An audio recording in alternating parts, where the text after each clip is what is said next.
सम्मानित मुल्क के मालिकों, मैं बौद्ध भिक्षु सुमित रतन। एक बार महाभेषज गुरु तथागत भगवान बुद्ध श्रावस्ती में विराजमान थे।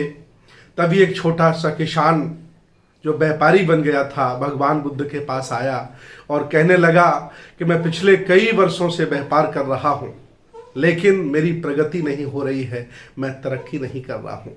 तभी तथागत भगवान बुद्ध उसको समझाते हुए कहने लगे कि हे किसान, हे व्यापारी, आदमी संसार में जन्म लेता है और जब से वह जन्म लेता है, जब तक वह 4 महाभूतों में विलीन नहीं हो जाता, तब तक वह अपनी आंखों से दूसरों को देखने का काम करता है।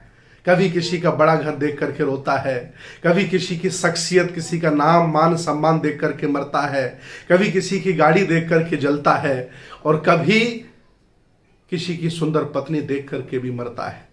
ये संसार का व्यक्ति जब से जन्म ले लेता है और जब तक ये 4 महाभूतों में विलीन नहीं हो जाता, तब तक यह अपनी आंखों से दूसरों को देखता रहता है। हे व्यापारी, हे किसान, अगर आदमी ईमानदारी से अपनी आंखों से अपने आप को देखने का काम करता तो मसीहा बन गया होता, मसीहा। लेकिन ये मूर्ख है, ये पागल है, ये समझ नहीं पा रहा है कि अपराध हमसे ही हो रहा है और उस अपराध का बोध भी उसे नहीं हो रहा है। इसलिए आप दूसरों को देखने की बजाय अपने काम पर, अपने व्यापार पर दिमाग लगाइए, ध्यान लगाइए। मुझे आशा ही नहीं, पूर्ण विश्वास है कि आप सफल होंगे, आप प्रगति करेंगे। अब्राहम लिंकन का एक स्टेटमेंट है, उन्होंने कहा है कि मुझे कोई अपनी आधी संपत्ति दे दे, आधा राज्य दे दे, तब भी मैं अपनी महफिल में दुश्मन की चर्चा नहीं करूंगा। अब्राहम लिंकन कहते हैं कि मुझे कोई आधा राज्य दे दे, पूरी संपत्ति दे दे, तब भी मैं अपनी महफिल में दुश्मन की चर्चा नहीं करूंगा।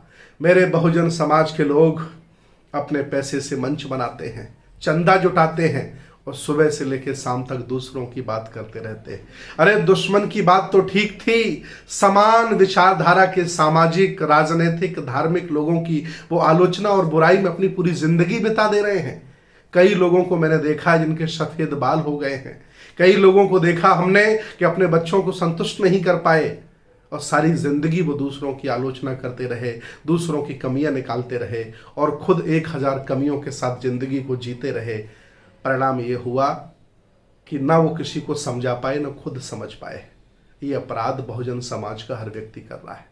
इसलिए बुद्ध ने कहा है, अत्तदीपो भव, अपना दीपक स्वयं बनिए। जब आप प्रकाशवान होंगे तभी आप अंधेरे को दूर कर सकते हैं, ना अंधेरा ये तुमसे दूर होने वाला नहीं है। अर्थात मैं आपके सामने हूं।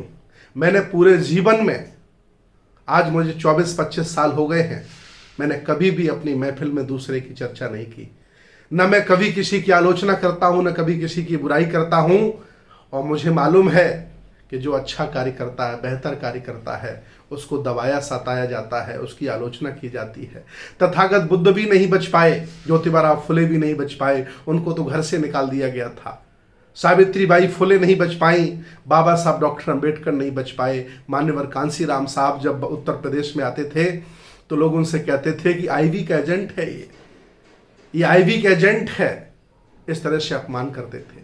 इसलिए जो भी व्यवस्था परिवर्तन का कार्य करता है, जो भी कुछ बेहतर करना चाहता है, उसके आलोचक हो जाते हैं। इस पर चिंता नहीं करनी है, अपना काम करते रहना है। आज नहीं कल समाज समझेगा, आलोचना करने वालों को सबक सिखाएगा और आपके काम का सम्मान करेगा।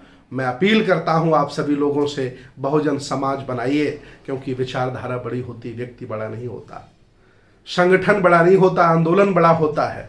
इसलिए अगर विचारधारा जिंदा बनी रहेगी तो तमाम बौद्ध भिक्षु नेता जन्म लेते रहेंगे, और अगर विचारधारा खत्म हो गई तो आपकी पीढ़ियां गुलाम बन जाएंगी। बहुत बहुत धन्यवाद, बहुत बहुत साधुवाद। नमो बुद्धाय। जय भीम, जय संविधान, जय श्रमण भारत।